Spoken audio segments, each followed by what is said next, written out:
I want to get into some of the demographic findings that the new Pew report has. And broadly, this polling shows that Trump is favored among older voters and male voters, while Harris is performing better among younger voters and women.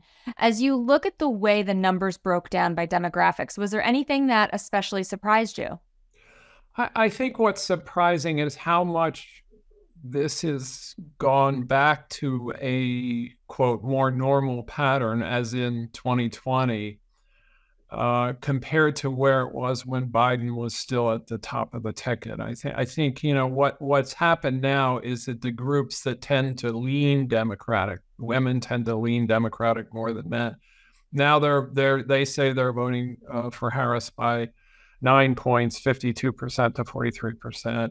Younger people, they were they're very lukewarm in their support for Joe Biden. And now they're supporting Kamala Harris 57% to 34%. So these Democratic groups are kind of coming back to the Democratic candidate. But again, you still see a close race because the Republican groups, men, white voters, older voters, are very strong for Donald Trump. And then continuing along through the report, there's another interesting section about voters who are voting for Trump in 2020 said that they were doing so primarily in support of him versus against another candidate. So when you get into voter motivations, I know it gets complicated, but what does your polling say about how people are feeling about the 2024 candidates? Are people feeling more that they're voting for Donald Trump and Kamala Harris versus just casting a ballot against the other political party? Well, it's very interesting because, as in 2020, and really as in 2016, the vast majority of Trump supporters say they're for him. I mean, there hasn't been as much positive motivation for the last couple of presidential candidates, Biden, Clinton in 2016 and Biden in 2020. You see a little more of that today than you saw in 2020. The Harris supporters are roughly divided. They say 52% of them say their vote they consider the vote against Trump, 46% or so for Harris. That's different than Biden in 2020. She has more positive support, Harris does, than Biden did in 2020, but it's still far lower than the share of Trump supporters who say they're, quote, for him, and that's 67% today.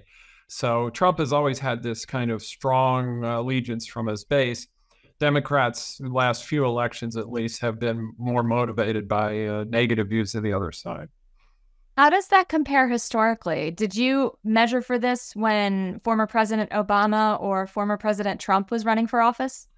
It's an interesting point. Obama drew a great deal of positive support during his 2 runs for the White House among his supporters. And it was the Republicans at that time who were more likely to be saying that they were voting against him than for their own candidates. So it changes from election to election.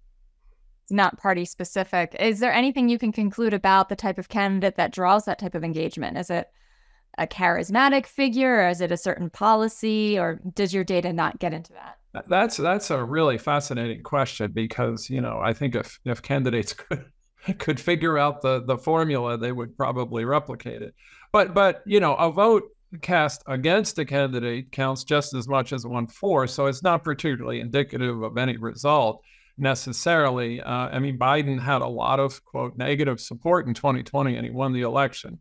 So, it's not a tell about who may win or lose, but it is interesting who has this bond with their supporters, and certainly Trump has a stronger bond today.